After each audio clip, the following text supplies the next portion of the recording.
Welcome to Lemonade Robotics. This is our facility.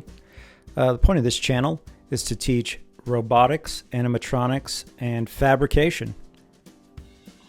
As you take a look around the shop, you can see some neat projects that I've worked on. I've had the privilege of working with a lot of great people, and I'm looking forward to sharing it and sharing the things that have been developed along the way. So tune in. This is a walk around my office. There's a lot of really interesting jobs I've got to work on, and of course it all starts with 3D modeling. No face guy on the left here, he's wearing a telemetry suit. Obviously got a relatively disconnected bartender here, and with every bar you gotta have Big Baby. Yeah, this ugly mug is me. I don't know what he's smiling about. It's going to be a lot of work. Might get uncomfortable. This is Petals. She's an animatronic flower, because of course she is. We're doing a mouth film test. This is a mouth range test, so we kind of test the servos and how far they can kind of open up before the skin looks poor. It's pretty important to do these tests, so you're getting kind of a glimpse into that.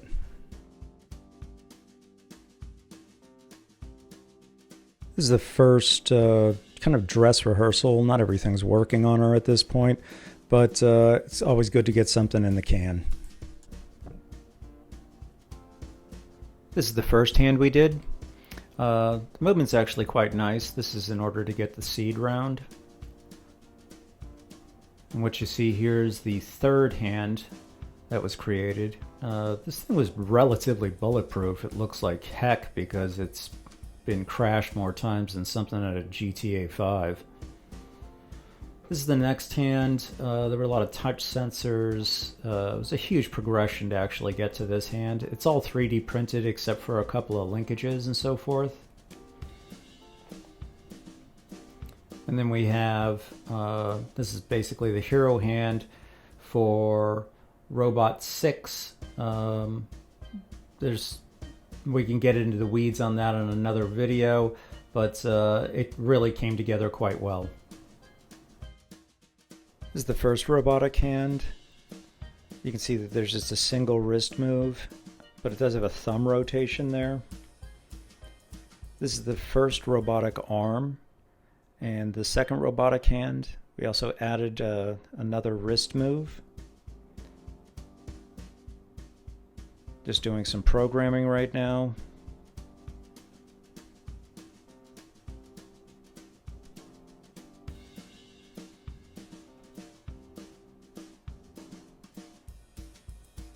This is Robot 6. This is really a complete package. I was actually pretty happy with his performance overall. We'll talk about this at some point. This is a robotic leg. It's a 6-servo robotic leg. That's the knee being worked back and forth. The portion on the left-hand side is the foot, and that's moving the foot. So it actually had some pretty good movement. And then you can see the hip. This is the hip, and it rocks back and forth as well. This is a number of the parts that it takes to make this. You have to make prototype parts in order to know the tolerances you have to stick to. Those gears are actually CNC milled instead of hobbed. This is a bearing and two 90-degree gears. It's all custom made. That's the outer leg, upper thigh chassis. This is another piece. All these pieces actually make up the robotic legs. I'll do a breakdown of that.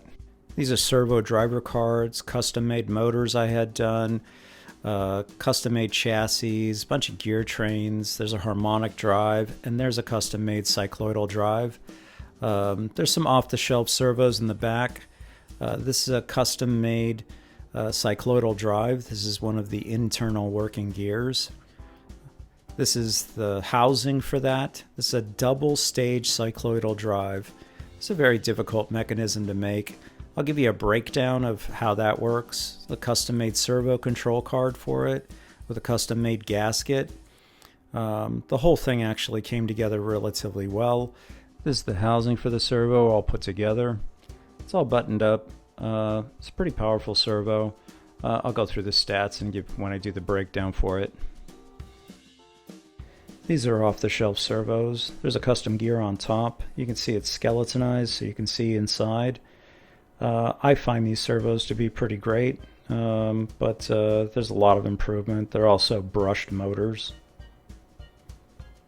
This was a machining and design exercise. I had a lot of fun making it. There's a lot of good little parts in there, and everything's a stepping stone to make something, more complicated and better. This is a control glove. This controlled 13 servos. Worked remarkably well. I'll show you the progression of that. There are earlier versions. This is a control unit called the WAC. It's a really interesting controller. It was custom built a long time ago. I'll give you a rundown and a breakdown on that whole system sometime in a video in the future. These are actually really cool. These are basically robot bearings is what I call them. Notice they have a large through hole. They're also, most of them are double road bearings. That's just an example as a test piece. It has plastic balls in it. The rest of them have hardened steel balls in them. And it's a full complement. They're incredibly robust. We ran them for years and never had an issue. This is a pulley system. There's a whole bunch of parts. I can do a whole video just on that alone. So this is a custom made mold. It's all 3D printed. You model it up, and this is how we made the fingerprints for all of the robots. Worked amazingly well. I'll give you a breakdown on how that all works and how fast and easy it is. This is a silicone test, impregnated in fabric. We made a mold for it and then injected the silicone. This was all to do a test to protect the wiring, and that's for the control glove we were making. This is a carbon fiber piece. What's nice about this piece is it uses no vacuum bags. It is just a male and female mold, and takes about 15 minutes to lay up after you cut the fabric to size, and then you throw it in an oven. It's actually a really great process. This is a Mercedes Unimog chassis. It started off as a whole truck. I turned it into that and then turned it into that. It's been challenging, and it's been a crazy personal project, but we'll probably be talking about cars because I love cars and trucks and motorcycles. So at some point I'll do a breakdown on that. This is a Haas VF4 Super Speed. Do a lot of CNC machining. We'll cover a lot of this in the future videos, but just wanted to kind of do a walkthrough with a number of the pieces of equipment that we might go through. And this is a manual machine. These are really great. They're affordable. They're nice. This is a larger one than normal. It's obviously got a fairly large tool in it, although I've seen larger. This is a lathe. We'll go through how to machine on a lathe, how to get started on these machines, because they can be a little intimidating, but you can wrap your head around it. This is a TIG welder with a nice welding table. You can't basically have enough clamps, so it's nice to have clamps. You got to have a place to store them, and it's a 250 Syncrowave. It's actually an older one. These are 3D printers. They're resin machines. You see those sticky fingerprints all over the place? That's what happens when you put a theoretical physicist in charge of resin. These are FDM 3D printing machines. They have a big build volume, 12 by 12 by 24. I'm not sure that that's necessary for most people, but they're good machines. And thanks for watching the video and tuning in. Remember, hit like and subscribe to get this channel started, and look forward to seeing you on the next one. Bye now.